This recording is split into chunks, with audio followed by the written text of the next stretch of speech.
melainkan ada iparnya bapak gitu ya, suaminya bule. Maka kita dengan om kita yang suami bule itu namanya mahram sementara. Maka kita boleh nikah sama om kalau bule meninggal atau bule bercerai. Tapi selama masih ikatan pernikahan, maka mereka tidak boleh dinikahi. Tapi dari bersentuhan, dari melepas jilbab, hakikatnya bukan mahram. Ya, mahram sementara selain tadi ponaannya suami atau tadi ya suaminya bule, begitu juga ipar. Ipar itu mahram sementara. Sehingga tidak boleh bagi seorang laki-laki menjadikan satu ikatan pernikahan kakak beradik. Istri pertama kakaknya, istri kedua adiknya nggak boleh. Tapi kalau kakaknya sudah meninggal, kemudian nikahin adiknya boleh. Istilahnya Jawa turun ranjang. Saya jadi ingat Ustadz Ridho ya. Ustadz Ridho ngisi di sini kan Bu? Nah, Ustadz Ridho itu kan istrinya meninggal dunia saat melahirkan anak keempat. Kemudian istrinya itu punya adik, namanya Ratif Safarah, murid saya waktu itu. Nah si Farah itu pada saat kakaknya meninggal dunia, dia masih di pesantren, kalau nggak salah masih kelas 2 SMA lah. Sampai akhirnya Ustadz Ridho memang menunggu Farah ini sampai lulus pondok, dan karena dia ngambil jurusan agama harus pengabdian dulu, wiyata bakti dulu 1 tahun, dan dinikahi sama Ustadz Ridho waktu Farah umur 19 tahun. Selesai SMA, ngajar setahun, dinikahi. Dengan usia Ustadz Ridho 40, Farah 19. Bedanya 21 tahun. Saya waktu dengar kabar itu, Masya Allah, salut betul sama Farah. Karena di usia mudanya, dia mau untuk menggantikan posisi kakaknya, masih cah lagi lulus SMA, tapi sudah ngurusi anak 4 gitu ya. Masa dimana dia masih pengen main sama teman-temannya, belum sempat kuliah, tapi diamanahi ngurus keponakan-keponakannya tuh, Masya Allah. Tapi Farah memang minta supaya tetap boleh kuliah. Jadi sekarang dia sambil kuliah sudah semester 7 kalau nggak salah di UMS. Nah, jadi ini contoh saja bagaimana kemudian ipar itu mahram sementara yang boleh dinikahi kalau yang menjadi penghalang pernikahan itu sudah tidak ada, gitu ya. Ini dari segi nasab nanti, kemudian ada dari jalur pernikahan. Dari jalur pernikahan itu yang tadinya benar-benar orang lain, tapi karena ada pernikahan dia jadi mahram. Siapa itu? Mertua dan menantu. Jadi mertua dan menantu walaupun itu jadi mahram selamanya ya, walaupun sudah bercerai dengan suami, maka hubungan mertua dan menantu sampai kapanpun tetap mahram. Jadi juga nggak boleh nikahi mantan mertua, nggak boleh, gitu ya. Nah jadi mertua dan menantu itu akan jadi mahram selamanya hanya sekedar dengan akad nikah saja. Walaupun belum terjadi hubungan badan, maka ketika mertua dan misalkan menantunya ini dengan anaknya bercerai, maka tetap hubungan mertua dan menantu jadi mahram selamanya. Walaupun belum terjadi hubungan badan, gitu ya. Baik itu nanti bercerai ataupun meninggal dunia, sama. Kemudian beda lagi antara tiri, ayah tiri atau ibu tiri dengan anak bawaan. Jadi misalkan ada janda dan duda menikah. Janda bawa anak perempuan, si duda bawa anak laki misalkan. Maka si janda ini baru akan jadi mahram selamanya dengan anak bawaan suami kalau antara suami istri sudah melakukan hubungan badan. Tapi kalau belum melakukan hubungan badan, maka keduanya belum bisa jadi mahram selamanya. Jadi misalkan si janda belum sempat hubungan badan dengan suami, tiba-tiba meninggal dunia, maka si anak bawaannya istri yang perempuan ini boleh nikahi sama bapak sambungnya. Karena syarat untuk menjadi mahram selamanya belum terpenuhi. Tapi kalau bapak ibunya sudah hubungan badan, maka sama-sama anak bawaan akan jadi mahram selamanya dengan orang tua sambung. Tapi sesama anak bawaan tidak bisa menjadi mahram. Sehingga anak bawaan boleh untuk dinikahkan. Gitu ya. Jadi suami istri boleh untuk besanan. Anak mbok enom atau anak mbok tua boleh. Anak istri pertama dapat anak istri kedua, tapi anaknya ini anak gawan, bukan anak kandung. Kalau anak kandung maka nanti jadinya saudara seayah, kan gitu. Saudara seayah mahram. Tapi ini saudara apa? Saudara tiri. Satu bapak enggak, satu ibu enggak. Yo anak gawan itu boleh dinikahkan. Jadi ketika misalkan memang janda dan duda sama-sama bawa anak, kalau sudah dewasa anaknya ya riskan juga kalau berada dalam satu rumah semuanya, karena sampai kapanpun mereka nggak bisa jadi mahram, nggak bisa buka jilbab gitu ya, nggak bisa salaman gitu. Tapi antara orang tua tiri sama anak tiri sambung tadi bisa jadi mahram selamanya dengan adanya hubungan badan antara bapak ibunya. Nah ini karena jalur pernikahan. Makanya ibu kalau misalkan sudah wudhu kemudian salaman sama mantu tidak apa-apa, karena mantu adalah mahram selamanya gitu ya. Kemudian nanti mahram yang ketiga adalah dari jalur persusuan. Nah persusuan ini yang bisa menjadi mahram adalah yang dia disusui baik secara langsung ataupun tidak langsung, mungkin dipumping, dipompa, kemudian pakai botol, pakai dot gitu ya. Kemudian disusukan minimal adalah 5 kali hisapan atau sampai kenyang. Nah itu batasan yang memang bisa menjadikan seseorang ini jadi mahram selamanya karena persusuan. Tapi anak yang nyusu itu usianya harus kurang dari 2 tahun. Jadi kalau sudah di atas 2 tahun disusuin, ya tidak bisa jadi mahram. Contoh misalkan, ibu ngepek anak udah SMP, tapi ibu masih punya anak kecil, terus kon ngombe asine nganggo gelas, ya tidak bisa. Karena ini terjadi, ya memang dia juga non muslim sih. Waktu itu Ruben Onsu sama Sarwenda itu kan mengangkat Betran yang saat itu SMP ya untuk jadi anak angkatnya. Nah waktu itu si Sarwenda masih menyusui anaknya yang kecil, yang perempuan, si Tania itu. Nah setiap pagi jadi sama Sarwenda itu asinya dipompa, kemudian dimasukkan ke freezer, kemudian disusukan pakai botol. Dan si Ruben itu aktivitas sebelum berangkat sekolah itu minum dulu asinya Sarwenda yang sudah dihangatkan, dan itu ditaruh gelas. Setiap pagi minum asi ibu angkatnya. Alasannya karena pengen merasakan rasa asi. Dan dulu ketika kecil katanya nggak disusui sama ibunya, jadi nggak ngerti rasanya asi gimana. Saya tuh jadi mikir, lu kita yang disusui ibu kita apa ya mudeng rasa asi itu kayak gimana.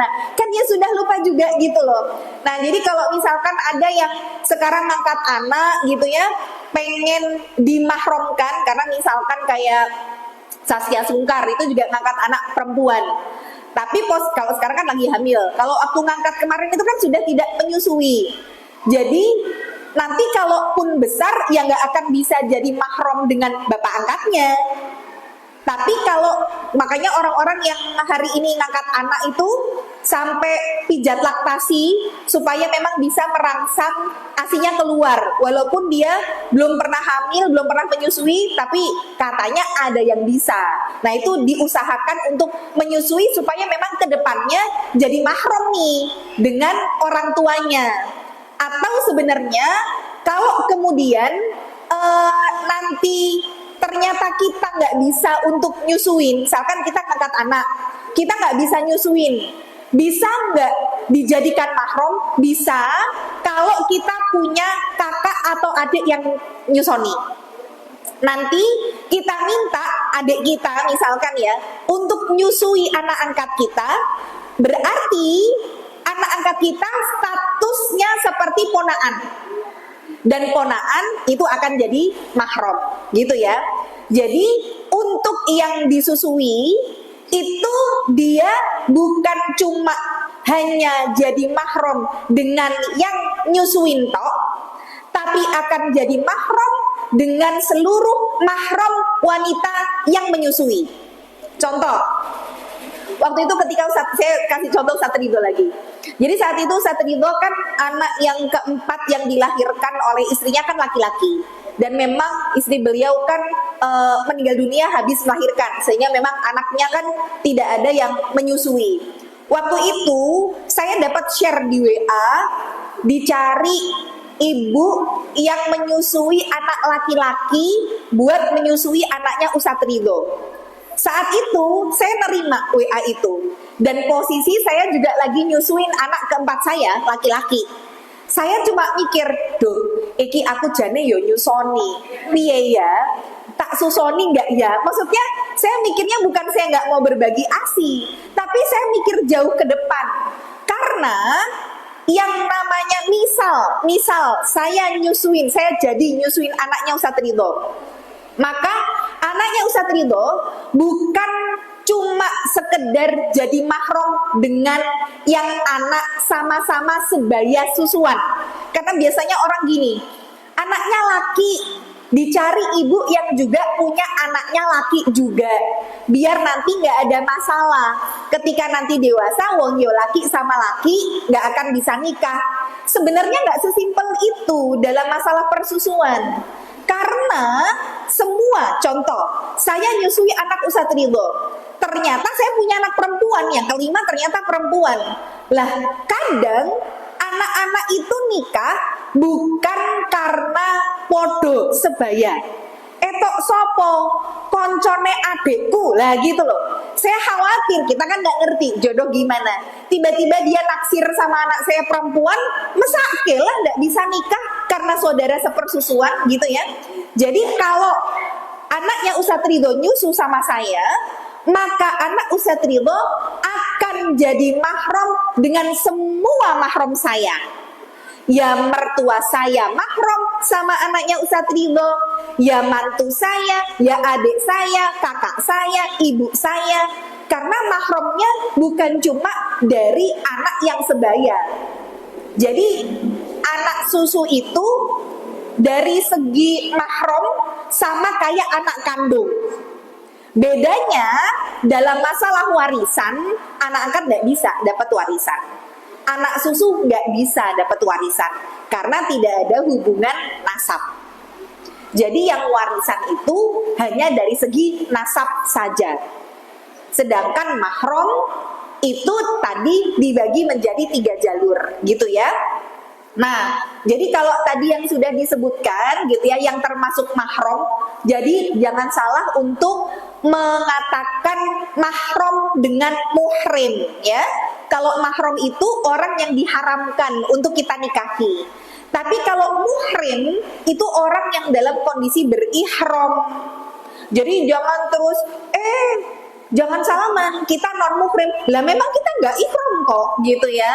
Jadi salah penempatan. Maka jangan sembarangan untuk memberikan donor ASI. Karena ini saya juga dulu pernah ditawari ya, di Indonesia itu ada ya, zaman-zaman saya masih anaknya satu gitu kan, masih belum terlalu paham tentang gimana mengasuh anak bla bla bla, ditawari untuk masuk ke AIMI, Asosiasi Ibu Menyusui Indonesia.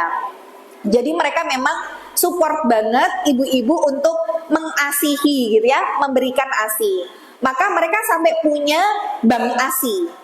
Jadi bank ASI itu buat ibu-ibu yang kelebihan ASI, silahkan didonorkan di bank ASI.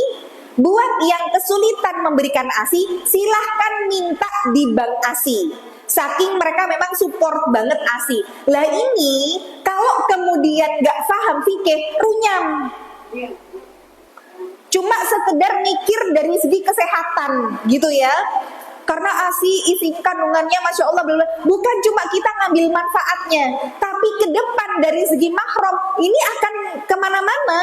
Apalagi kalau kita nggak tahu ini ibunya, ini ASI siapa, ibunya ini yang donor ASI sekarang tinggal di mana? Lah kalau ternyata sampai, karena waktu itu pernah ya diundang di Kick Andy, saya ngelihat itu di TV Metro TV saat itu. Jadi ada seorang ibu yang dia tuh kelebihan ASI, dan ASI yang dia punya itu sampai 7 freezer penuh ASI semuanya. Bukan cuma kulkas rumah tangga, freezer bu, 7 itu wes nganti kebak. Jadi dia akhirnya mikir, wah ini karena anaknya juga nggak minum ASI sebanyak itu, dia mendonorkan ASI kemana-mana. Jadi dia diundang itu, dia cerita gitu, saya tuh mengirimkan ASI ya sampai Sumatera, sampai Kalimantan, untuk support ibu-ibu yang nggak bisa menyusui. Lah ini kalau nggak ngerti fikih, gawat loh. Lah ternyata begitu setelah sekian tahun, misalkan ya anaknya umur 25 tahun mau nikah gitu, ternyata lu saya kok pernah kirim alamat ke sini, oh ternyata sesusuan ya kan, mahram gitu ya. Nah jadi kalau saran saya memang jangan cuma mikirin ASI dari segi kandungan, tapi kalau memang tidak ada hubungan darah gitu ya, ya lebih baik susu formula aja. Kecuali kalau misalkan kita memang tahu, oh saya sama adik saya sama-sama melahirkan, tapi anak saya sama anak adik saya beda jenis kelamin, anak saya laki, anak adik saya perempuan. Lah mereka nih bakalnya jadi sepupu.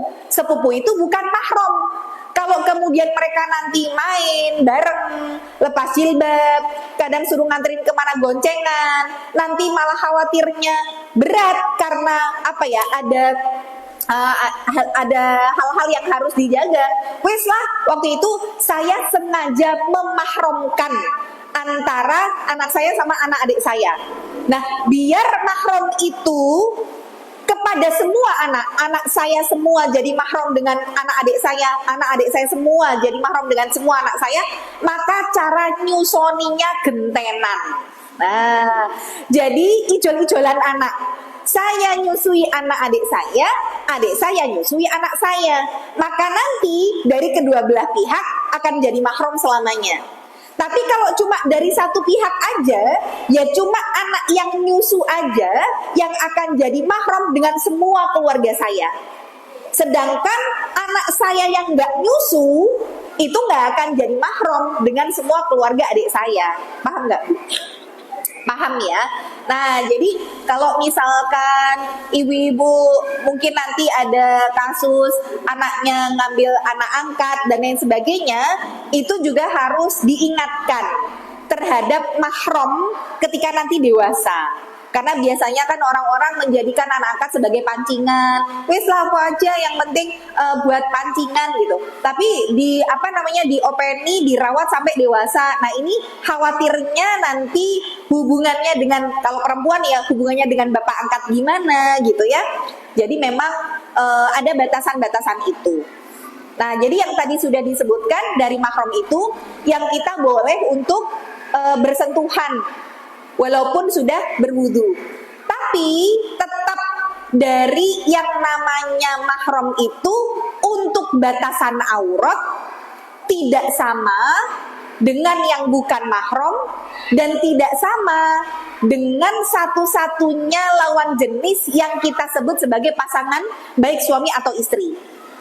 Jadi satu-satunya lawan jenis yang boleh untuk melihat aurat kita tanpa ada batas itu cuma pasangan tok, suami atau istri. Yang boleh lihat kita udah meledeng, nah itu cuma suami tok. Maka meskipun anak kandung kita itu laki-laki, tetap nggak boleh melihat aurat ibunya secara keseluruhan, walaupun mahram, gitu ya. Maka bagi yang anak laki-lakinya sudah usia tidak sampai akil balik, usia tamyiz. Tamyiz itu dia sudah bisa membedakan yang baik dan yang buruk. Jadi usia tamyiz itu nek anak sudah tahu, oh iki wong wedoke ayu, itu udah disebut tamyiz, Bu. Jadi usia tamyiz itu sekarang TK tuh udah, karena sekarang anak TK umur saya tuh ngeliat TV, terus anak saya yang saat itu TK ngeliat Oki Setiana Dewi di TV, bunda ini ustadzahnya cantik ya, oh cah TK wis iso ngomong ayu ya, berarti dia udah usia tamyiz. Jadi belum usia akil balik. Jadi usia tamyiz itu nanti Bu, satu, kalau dia menjadi imam sholat buat ibu itu sudah boleh. Jadi sudah sah sholatnya. Kemudian bagi kita nih sebagai ibu, kalau punya anak yang lawan jenis yang usia tamyiz, itu sudah tidak boleh melihat aurat kita secara keseluruhan. Yang boleh tampak hanyalah sebatas anggota wudhu saja. Anggota wudhu itu berarti kalau lepas jilbab masih nggak boleh. Tapi ibu pakai daster yang cuma you can see tok, atau pakai yang lehernya rendah, nah itu nggak boleh.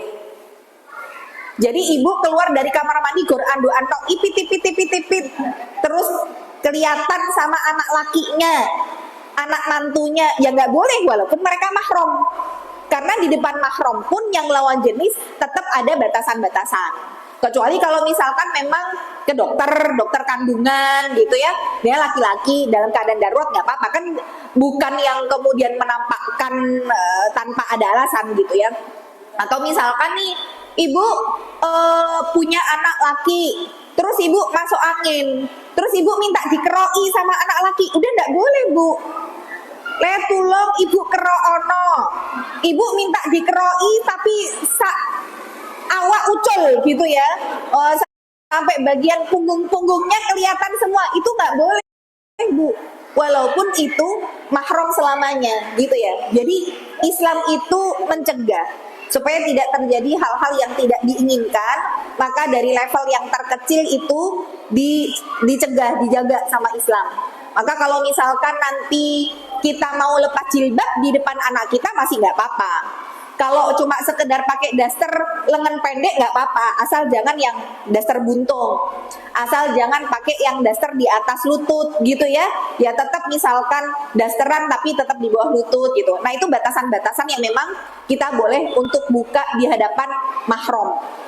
Nanti itu perkara yang juga dibawa ketika meninggal dunia. Jadi perkara mahram itu kalau ibu paham, nanti ibu akan ngerti siapa aja yang boleh untuk memandikan jenazah ibu atau jenazah suami ibu. Maka kalau suami gitu ya, seorang laki-laki meninggal dunia, maka yang boleh memandikan jenazah suami kita satu-satunya lawan jenis hanyalah kita sebagai istri. Maka anak perempuan tidak boleh memandikan jenazah ayahnya. Ya, diingat ya. Suami kita meninggal, kita punya anak perempuan tidak boleh mandiin jenazah bapaknya. Satu-satunya lawan jenis cuma kita tok yang boleh, istrinya tok. Berarti mau anak, mau mantu, mau cucu tidak boleh. Kalau beda jenis. Kalau sama jenis boleh. Sama jenis dengan yang dimandikan. Oke, pelan-pelan ya. Misal gini, suami kita meninggal, maka kita sebagai istri pengen memandikan. Maka kita boleh memandikan jenazah suami kita, tapi kita nih nggak bisa mandikan sendiri. Maka kita butuh teman. Maka yang boleh menemani kita, istri, memandikan jenazah suami adalah yang satu jenis dengan mayit. Berarti harus orang laki. Tapi syarat kedua, walaupun satu jenis dengan mayit, harus mahram selamanya dengan kita yang memandikan. Contoh, nggak apa-apa, karena kan mahram dengan kita yang mandikan. Suami kita meninggal, tapi kita nggak punya anak laki, punyanya anak perempuan. Maka kita butuh temen yang boleh nemeni kita siapa? Kalau mantu laki-laki boleh nggak? Boleh, karena mahram dengan kita.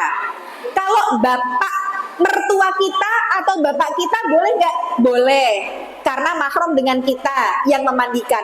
Tapi mertua udah nggak ada, bapak udah nggak ada, anak laki nggak punya, adanya ada ipar. Adik ipar laki, adik ipar itu dia adiknya suami. Maka boleh nggak untuk memandikan suami kita nggak boleh kalau ada kita di situ. Karena nggak bolehnya adalah terjadi perkumpulan antara laki-laki dan perempuan dalam satu ruangan yang disebut dengan ikhtilat. Jadi nggak boleh itu karena ikhtilatnya. Karena ada kita perempuan yang memandikan, maka nggak sembarang laki-laki boleh untuk mandikan suami kita, karena kena hukum ada kita di situ. Maka harus diambil yang nemeni mandiin itu yang mahram dengan kita. Tapi harus laki-laki sama seperti mayit. Kalau ternyata kita nggak dapet, waduh gimana ya, nggak adanya adik ipar, adanya ponaannya suami, ini kan bukan mahram semua nih. Karena nggak ada keluarga mahram kita yang laki-laki. Maka saran saya, ibu lebih baik ngalah, nggak usah mandiin, biar para laki-laki semua yang memandikan, dan itu akhirnya lebih aman. Daripada ada ibu di situ, malah akhirnya harus nyari yang mahram dengan ibu. Paham nggak? Makanya kalau misalkan di antara keluarga nggak ada yang bisa mandikan, tetangga boleh nggak? Boleh aja, walaupun tidak ada hubungan darah dengan suami kita nggak masalah, selama di situ yang memandikan semua sama dari jenis kelamin. Tapi satu-satunya yang beda cuma istri saja. Bisa dipahami, Bu? Maka dalam masalah anak usia tamyiz pun, ibu nggak boleh mandikan jenazah anaknya yang laki-laki. Anak laki-laki meninggal usia 5 tahun, ibu tetap nggak boleh untuk memandikan. Kecuali kalau anak yang meninggal itu bayi, atau masih di usia menyusui 2 tahun, ibu masih boleh memandikan. Tapi kalau tamyiz itu tadi, itu sudah tidak boleh. Gitu ya. Nanti juga dibalik, ibu meninggal, anak laki tidak boleh mandikan jenazah ibu. Jadi yang boleh ya cuma anak-anak perempuan aja. Suami sama aja berarti kan memandikan di situ. Iya, ya.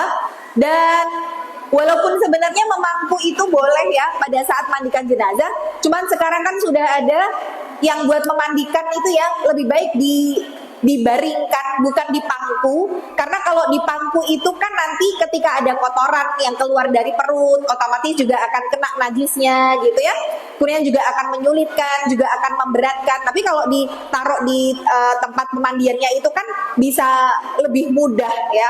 Kalau sekarang sudah ada seperti itu, lebih baiknya memang di tempat, bukan di pangku. Nah ini jadi dalam masalah mahram ya, dalam masalah mahram, maka dalam masalah wudhu juga nanti sama. Nah kalau kemudian kita memandikan jenazah itu membatalkan wudhu nggak, Bu? Ibu sudah punya wudhu, terus mandiin jenazah, harus wudhu lagi nggak kalau mau sholat? Tidak perlu, karena memandikan jenazah tidak membatalkan wudhu.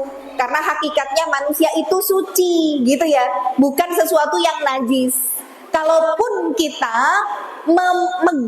menyentuh sesuatu yang najis, menyentuh najis juga tidak membatalkan wudhu. Ibu nyebokin cucu pada saat sudah wudhu, maka tangan ibu pegang kotorannya, pegang najisnya, maka tangannya kena najis, ya udah tangannya aja dicuci. Bukan berarti wudhunya harus diulang gitu ya.